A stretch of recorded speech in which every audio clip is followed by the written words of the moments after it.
अस्सलामुअलैकुम, मेरा नाम अमजद है। आप सर अमजद मेहमाशी यूट्यूब चैनल देख रहे हैं। Ninth math exercise 2.5 question number 3 आज करेंगे। क्वेश्चन नंबर 3 है right the real and imaginary part of the following numbers के दर्ज झैल नंबरों का रियल और इमेजिनरी पार्ट लिखें। हमारे पास अगर एक कम्प्लेक्स नंबर हो a प्लस आयोटा b, तो इसका जो रियल पार्ट होगा, रियल पार्ट इसमें बग़ैर आयोटा वाली रकम यानी ओनली a आ जाएगी। तो इमेजिनरी पार्ट कौन सा होगा?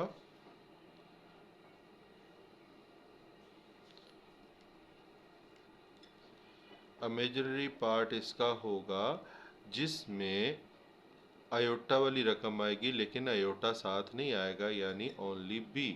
तो ये रियल और इमेजिनरी पार्ट है। अब क्वेश्चन नंबर 3 का फर्स्ट पार्ट है जिसके अंदर वो कहता है लेट किया आपने कि वो रकम z के बराबर है इज इक्वल टू 1 प्लस आयोटा। तो इसका रियल पार्ट जो होगा वो रियल पार्ट होगा बगैर आयोटा वाली रकम यानी कि 1। इमेजिनरी पार्ट कौन सा होगा? वो होगा आयोटा के साथ वाली रकम। आयोटा के साथ वाली रकम, इसके साथ भी 1 है तो 1। ये question is solve on the same pattern. Next है -1 प्लस 2 आयोटा। इसका रियल पार्ट जो होगा वो हमारे पास -1, इमेजिनरी पार्ट होगा 2। इसी तरह -3 आयोटा प्लस 2, इसका जो रियल पार्ट होगा ये इंटरेस्टिंग है और इमेजिनरी ये भी इंटरेस्टिंग है। रियल पार्ट जो बगैर अयोटा वाला है यानी कि 2, इमेजिनरी पार्ट जो अयोटा वाला है यानी कि -3। इसी तरह हमारे पास नेक्स्ट क्वेश्चन है जिसमें z is equal to -2 iota है। इसका रियल पार्ट जो आपका होगा वो होगा -2, इमेजिनरी पार्ट जो होगा वो होगा -2।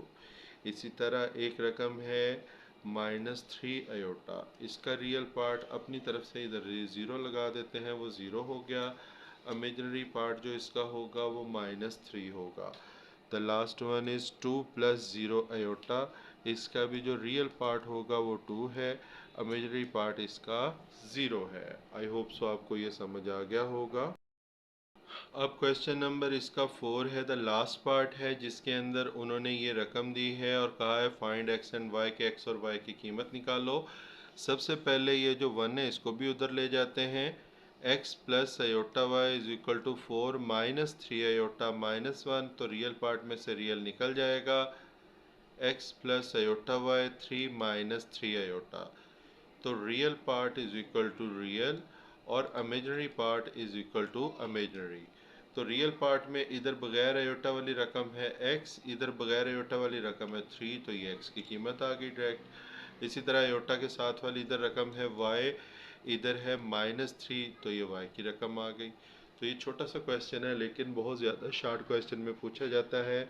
आई होप सो आपको ये वीडियो पसंद आई होगी। लाइक कमेंट और शेयर ज़रूर करें, अपनी दुआओं में ज़रूर याद रखें। अस्सलाम वालेकुम।